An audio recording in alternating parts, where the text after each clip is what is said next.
Jane Eyre by Charlotte Brontë. Chapter 10. Hitherto I have recorded in detail the events of my insignificant existence. To the first 10 years of my life I have given almost as many chapters, but this is not to be a regular autobiography. I am only bound to invoke memory where I know her responses will possess some degree of interest. Therefore I now pass a space of 8 years almost in silence. A few lines only are necessary to keep up the links of connection. When the typhus fever had fulfilled its mission of devastation at Lowood, it gradually disappeared from thence, but not till its virulence and the number of its victims had drawn public attention on the school. Inquiry was made into the origin of the scourge, and by degrees various facts came out which excited public indignation in a high degree. The unhealthy nature of the site, the quantity and quality of the children's food, the brackish, fetid water used in its preparation, the pupils' wretched clothing and accommodations, all these things were discovered, and the discovery produced a result mortifying to Mr. Brocklehurst, but beneficial to the institution. Several wealthy and benevolent individuals in the county subscribed largely for the erection of a more convenient building in a better situation. New regulations were made, improvements in diet and clothing introduced. The funds of the school were entrusted to the management of a committee. Mr. Brocklehurst, who from his wealth and family connections could not be overlooked, still retained the post of treasurer, but he was aided in the discharge of his duties by gentlemen of rather more enlarged and sympathizing minds. His office of inspector, too, was shared by those who knew how to combine reason with strictness, comfort with economy, compassion with uprightness. The school, thus improved, became in time a truly useful and noble institution. I remained an inmate of its walls after its regeneration for 8 years, 6 as pupil and 2 as teacher, and in both capacities I bear my testimony to its value and importance.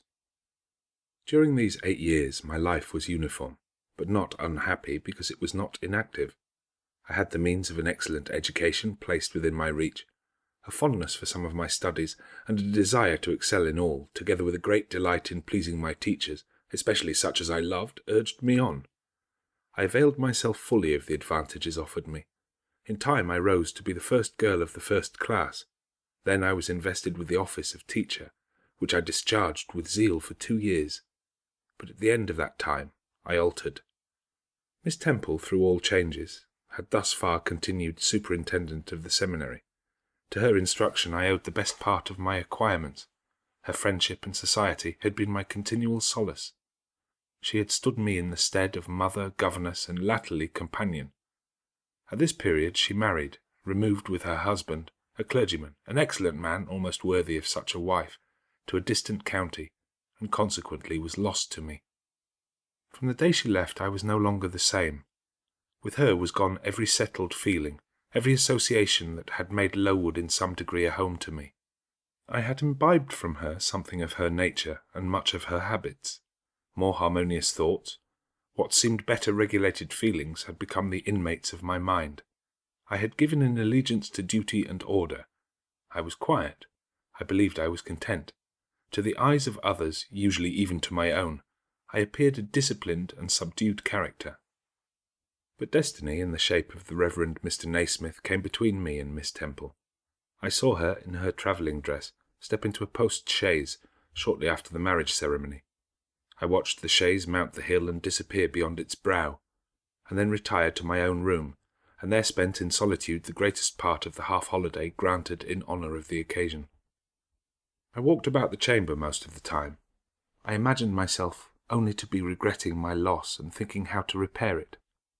But when my reflections were concluded, and I looked up and found that the afternoon was gone, and evening far advanced, another discovery dawned on me, namely, that in the interval I had undergone a transforming process, that my mind had put off all it had borrowed of Miss Temple, or rather that she had taken with her the serene atmosphere I had been breathing in her vicinity, and that now I was left in my natural element, and beginning to feel the stirring of old emotions.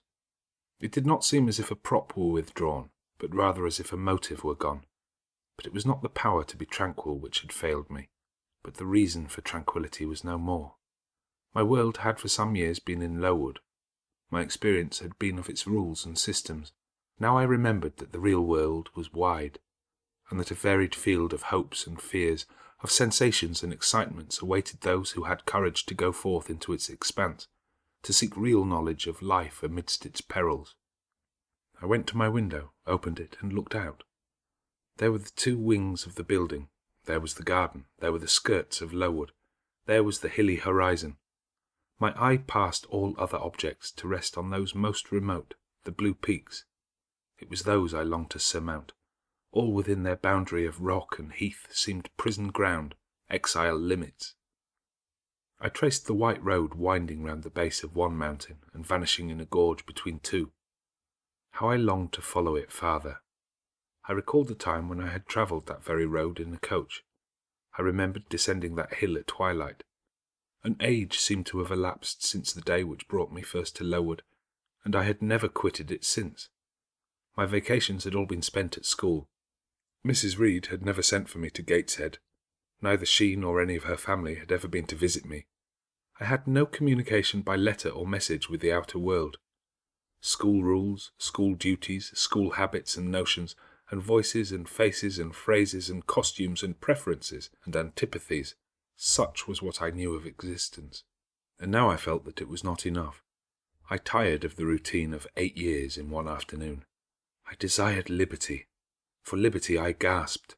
For liberty I uttered a prayer. It seemed scattered on the wind then faintly blowing. I abandoned it and framed a humbler supplication. For change. Stimulus. That petition too seemed swept off into vague space. Then, I cried, half desperate, grant me at least a new servitude. Here a bell ringing the hour of supper called me downstairs. I was not free to resume the interrupted chain of my reflections till bedtime. Even then a teacher who occupied the same room with me kept me from the subject to which I longed to recur, by a prolonged effusion of small talk. How I wished sleep would silence her. It seemed as if, could I but go back to the idea which had last entered my mind as I stood at the window, some inventive suggestion would rise for my relief. Miss Gryce snored at last. She was a heavy Welshwoman.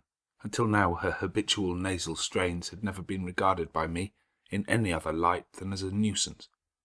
Tonight I hailed the first deep notes with satisfaction. I was debarrassed of interruption. My half-effaced thought instantly revived. A new servitude. There is something in that, I soliloquized. Mentally, be it understood. I did not talk aloud. I know there is, because it does not sound too sweet. It is not like such words as liberty, excitement, enjoyment. Delightful sounds truly, but no more than sounds for me, and so hollow and fleeting that it is mere waste of time to listen to them. But servitude, that must be matter of fact. Anyone may serve. I have served here 8 years. Now all I want is to serve elsewhere. Can I not get so much of my own will? Is not the thing feasible? Yes, the end is not so difficult. If I had only a brain active enough to ferret out the means of attaining it. I sat up in bed by way of arousing this said brain. It was a chilly night. I covered my shoulders with a shawl, and then I proceeded to think again with all my might. What do I want? A new place, in a new house, amongst new faces, under new circumstances. I want this because it is of no use wanting anything better. How do people do to get a new place? They apply to friends, I suppose. I have no friends. There are many others who have no friends, who must look about for themselves and be their own helpers. And what is their resource? I could not tell. Nothing answered me. I then ordered my brain to find a response, and quickly. It worked and worked faster. I felt the pulses throb in my head and temples, but for nearly an hour it worked in chaos, and no result came of its efforts. Feverish with vain labour, I got up and took a turn in the room, undrew the curtain, noted a star or two, shivered with cold, and again crept to bed. Kind Fairy in my absence had surely dropped the required suggestion on my pillow, for as I lay down it came quietly and naturally to my mind. Those who want situations advertise. You must advertise in the Shire Herald. How? I know nothing about advertising. Replies rose smooth and prompt now. You must enclose the advertisement and the money to pay for it under a cover directed to the editor of the Herald. You must put it, the first opportunity you have, into the post at Loughton. answers must be addressed to J.E. at the post office there. You can go and inquire in about a week after you send your letter, if any are come, and act accordingly. This scheme I went over twice, thrice. It was then digested in my mind.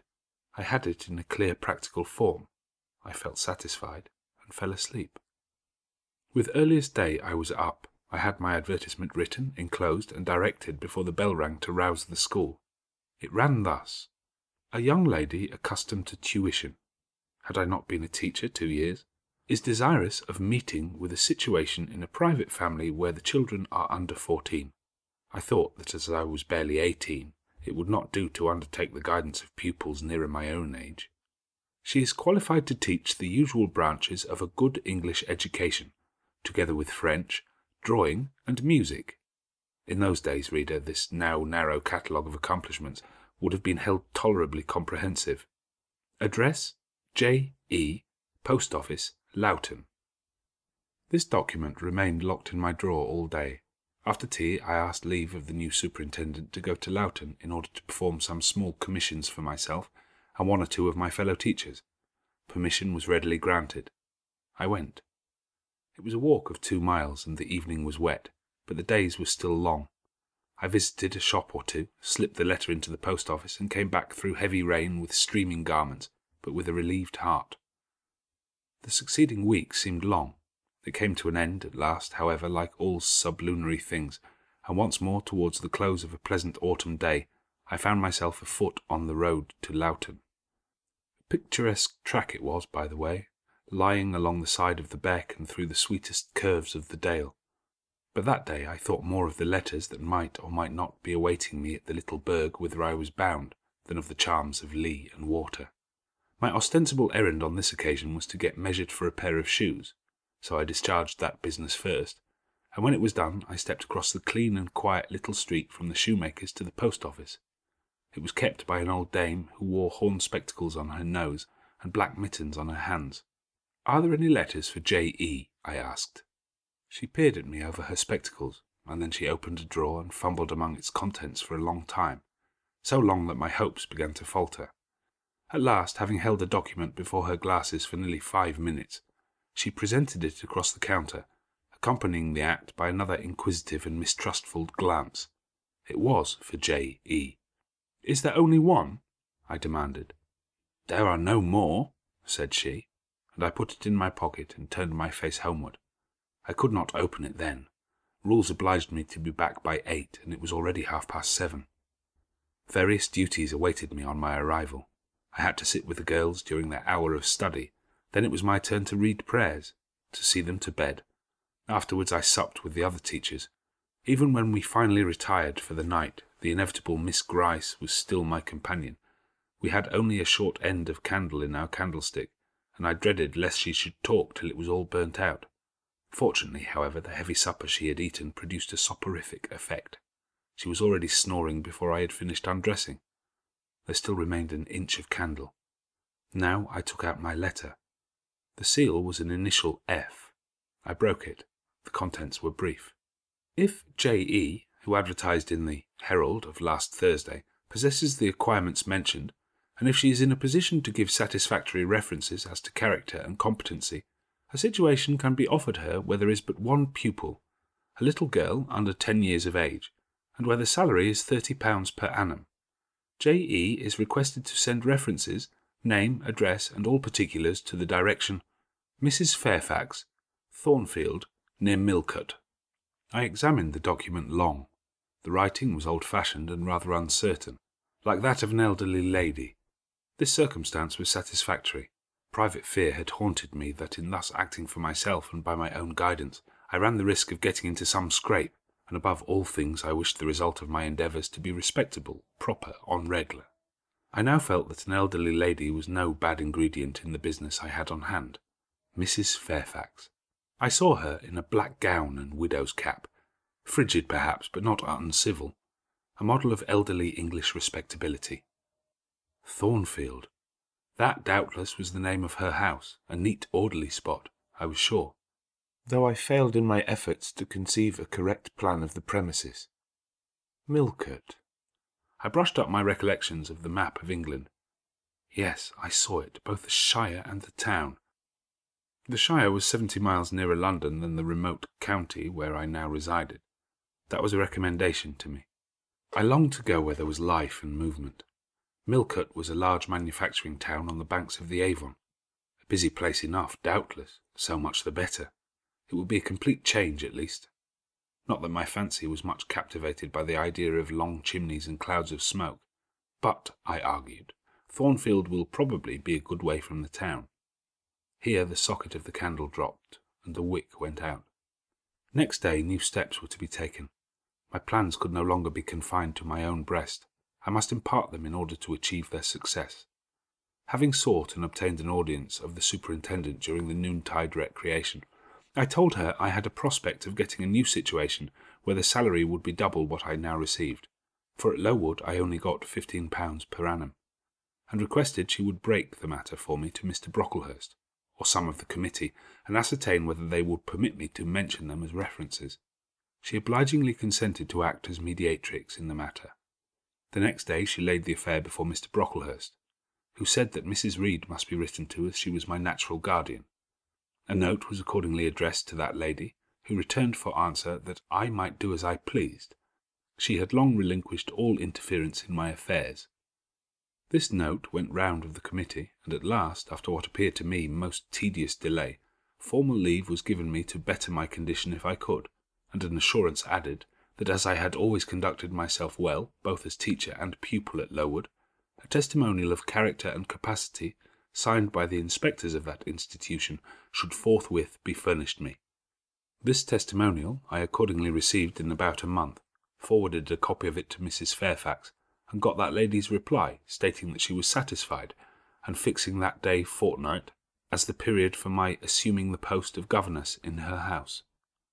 I now busied myself in preparations. The fortnight passed rapidly. I had not a very large wardrobe, though it was adequate to my wants, and the last day sufficed to pack my trunk, the same I had brought with me 8 years ago from Gateshead. The box was corded, the card nailed on.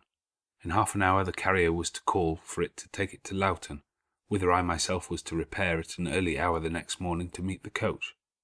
I had brushed my black stuff travelling dress, prepared my bonnet, gloves, and muff, sought in all my drawers to see that no article was left behind, and now, having nothing more to do, I sat down and tried to rest. I could not, though I had been on foot all day. I could not now repose an instant. I was too much excited. A phase of my life was closing tonight, a new one opening tomorrow. Impossible to slumber in the interval. I must watch feverishly while the change was being accomplished. "Miss," said a servant who met me in the lobby where I was wandering like a troubled spirit, "a person below wishes to see you." The carrier, no doubt, I thought, and ran downstairs without inquiry. I was passing the back parlour, or teacher's sitting-room, the door of which was half open, to go to the kitchen, when someone ran out. "It's her, I am sure. I could have told her anywhere," cried the individual who stopped my progress and took my hand. I looked. I saw a woman attired like a well-dressed servant, matronly, yet still young, very good-looking, with black hair and eyes and lively complexion. "Well, who is it?" she asked, in a voice and with a smile I half recognised. "You've not quite forgotten me, I think, Miss Jane." In another second I was embracing and kissing her rapturously. "Bessie! Bessie! Bessie!" That was all I said, whereat she half laughed, half cried, and we both went into the parlour. By the fire stood a little fellow of 3 years old in plaid frock and trousers. "That is my little boy," said Bessie directly. "Then you are married, Bessie?" "Yes, nearly 5 years since, to Robert Leaven, the coachman, and I've a little girl besides Bobby there that I've christened Jane." "And you don't live at Gateshead?" "I live at the lodge. The old porter has left." "Well, and how do they all get on? Tell me everything about them, Bessie, but sit down first. And Bobby, come and sit on my knee, will you?" But Bobby preferred sidling over to his mother. "You're not grown so very tall, Miss Jane, nor so very stout," continued Mrs. Leaven. "I dare say they've not kept you too well at school. Miss Reed is the head and shoulders taller than you are, and Miss Georgiana would make 2 of you in breadth." "Georgiana is handsome, I suppose, Bessie?" "Very. She went up to London last winter with her mamma, and there everybody admired her, and a young lord fell in love with her, but his relations were against the match, and, What do you think? He and Miss Georgiana made it up to run away, but they were found out and stopped. It was Miss Reed that found them out.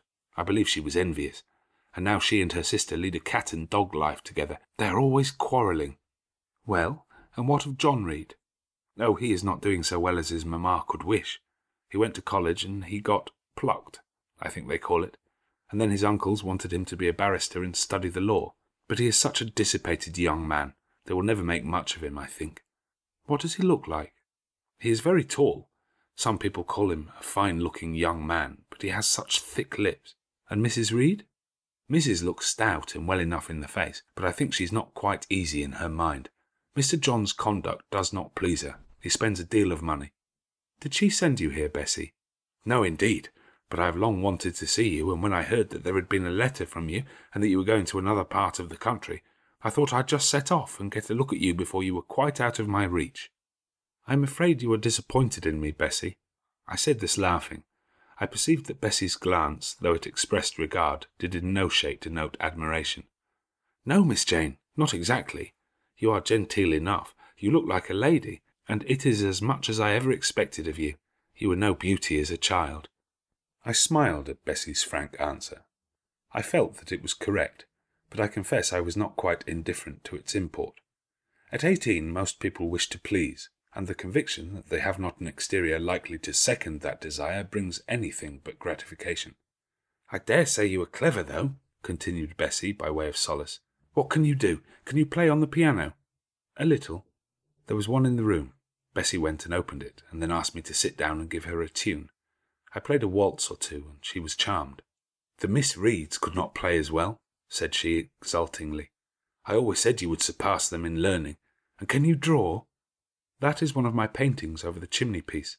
It was a landscape in watercolours, of which I had made a present to the superintendent, in acknowledgment of her obliging mediation with a committee on my behalf, and which he had framed and glazed. Well, that is beautiful, Miss Jane.